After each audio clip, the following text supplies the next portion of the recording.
नमस्कार, मी ऋतुजा गुरव. आपण पाहत आहात नव महाराष्ट्र 10. पाहूयात आजच्या काही ठळक घडामोडी. मी चोरी केली नाही. सर्व राजकीय पदाचा राजीनामा देऊन मी पुन्हा सफाई कामगार होण्यास तयार. महेश चांडाळे. सांगली येथील शिवसेना जिल्हा संघटक प्रमुख आणि मित्र समाजाचे नेते महेंद्र चांडाळे यांनी हॉटेल हनुमान येथे पत्रकार परिषद घेऊन परवा दिलेल्या बातमीचा मी खुलासा करीत आहे. सांगली मिरज कुपवाड महानगरपालिकेमध्ये 2001 साली मी वारसा हक्कानुसार सफाई कामगार म्हणून रुजू झालो होतो. मात्र 2005 साली मला निलंबित करण्यात आले. 2013 फेब्रुवारीपर्यंत मला उत्तर मिळवा निधी भत्ता म्हणून देण्यात आले होते. त्यानंतर 2013 नंतर कोणताही निधी मी घेतलेले नाही. तसा पूर्ण रेकॉर्डिंग महापालिकेतून माहिती अधिकाऱ्याकडून घेतला आहे. पूर्वी सोबत असताना प्रामाणिकपणे काम केले आणि राजकारणात आल्यापासून यामध्ये सुद्धा प्रामाणिकपणे काम करत आहे. कोणत्याही प्रकारचा खोट नाही. मला परवा माझ्याबद्दल आलेल्या बातमीचा खुलासा करण्यासाठी ही पत्रकार परिषद घेतली आहे. शिवसेनेच्या माध्यमातून राजकीय, सामाजिक आणि सामाजिक क्षेत्रात अनेक वर्ष मी काम करत असलेले काम, सांगलीमध्ये कृष्णामाई महोत्सवाचे आयोजन, यामुळे माझी एक चांगली प्रतिमा तयार झाली आहे. माझी ही तयार झालेली प्रतिमा मलिन करण्यासाठी, माझ्याविरुद्ध कटकारस्थान करून बदनामी करण्यासाठी हे षडयंत्र होत आहे. खरोखरच मी चुकीचा वागलेलो नाही. याचे सक्षम पुरावे म्हणजेच तुम्ही सर्व पत्रकार बंधू आणि सांगलीकरासमोर ठेवत आहे.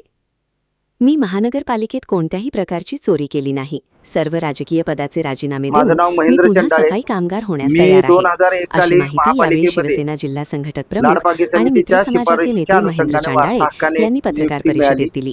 त्यानंतर 2005 पर्यंत मी कामावर रुजू होतो. 2005 ला मला निलंबित करण्यात आले एका गुन्ह्यामध्ये माझं नाव आल्यामुळे. आणि त्यानंतर मी जामीनवर असताना उदरनिर्वाह निधी म्हणून शासनाची जी तरतूद आहे, ज्या निलंबित कर्मचाऱ्यांना ती दिली जाते, ती देण्यात येत होती. त्याचा कालखंड हा 2006 ते 2013 फेब्रुवारीपर्यंतचा आहे. तोपर्यंत मी कोणत्याही राजकीय पदावर किंवा कोणत्याही राजकीय संघटनेत नव्हतो. त्यानंतर 2013 फेब्रुवारीनंतर मला कोणत्याही प्रकारचा निधी देय झालेला नाही किंवा दिलेला नाही. तसा पूर्ण रेकॉर्ड मी महापालिकेतनं माहिती अधिकारातून मिळवलेला आहे. आणि त्यानंतर मी राजकीय पदावर काम करत असताना मी महापालिकेच्या निवडणुकी प्रक्रियेमध्ये पण नगरसेवकसाठी उमेदवारी लढवलेली आहे. आणि खऱ्या अर्थानं आत्तापर्यंत अत्यंत प्रामाणिकपणे तळमळीनं या सांगली नगरीसाठी सेवा करणारा मी एक सेवाचारी. संस्थेत असताना प्रामाणिक मी सेवा केलेली आहे. संस्था सोडून सामाजिक क्षेत्रामध्ये काम करत असताना, एका राजकीय संघटनेत काम करत असताना मी प्रामाणिकपणे काम केलेलं आहे. माझ्या मनात कुठलीही खोट किंवा पाप नाही आहे. म्हणून आजची प्रेस घेऊन परवा लागलेल्या बातमीचा मी आज रोजी खुलासा करत आहे. मी कोणत्याही पगाराची चोरी केलेली नाही आहे. मी कोणत्याही चुकीच्या पद्धतीनं महापालिकेतनं कोणत्याही प्रकारचा निधी घेतलेला नाही आहे.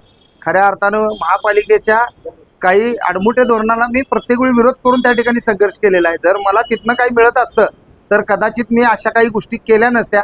हे त्याचा सक्षम पुरावा आहे. आणि खऱ्या अर्थानं आपण जर पाहिला की मागच्या 2 वर्षामध्ये आपण कृष्णामाईसारखा चांगला महोत्सव या ठिकाणी साजरा करू शकलो.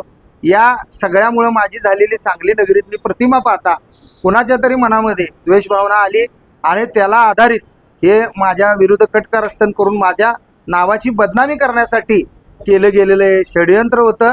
आणि खऱ्या अर्थानं त्याचे सक्षम पुरावे आज रोजी आपल्या सर्व पत्रकार बंधूंसमोर, सांगलीकरांसमोर मी ठेवत आहे.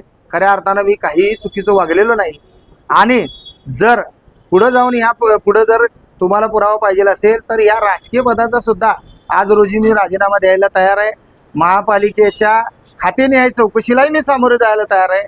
जर उद्याला जर वाटलं, माझ्या कुटुंबियांना वाटलं, तुमच्यासारख्या सहकार्यानं वाटलं की मी त्या महापालिकेत पुन्हा रुजू होऊन त्या ठिकाणी तेच सफाईचं काम केलं पाहिजे, तर मी ती सेवा करण्यासाठी पुन्हा सज्ज होत आहे. पुन्हा सज्ज होऊन काम करायला तयार आहे. कारण आयुष्यात येऊन सगळं होता येत आहे, एक सफाई कर्मचारी होता येत नाही. कारण लोकांकडून होणारा मान अपमान सहन करून लोकांना सेवा देणारी जमात म्हणजे ही सफाई कर्मचारी आहेत.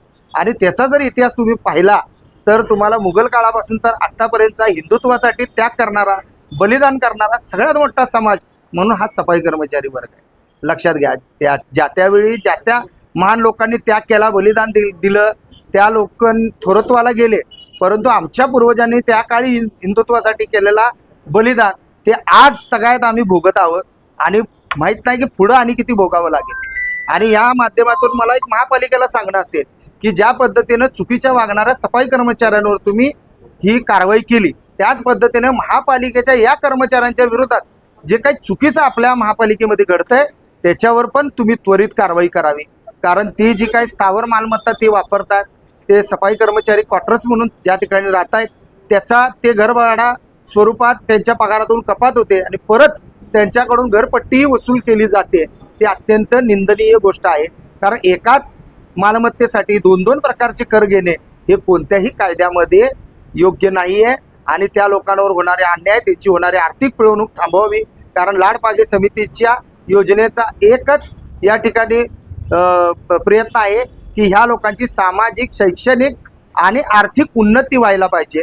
जर तुम्ही आर्थिक उन्नतीच त्यांची खोडीत काढला तर सामाजिक होणार नाही, शैक्षणिक होणार नाही.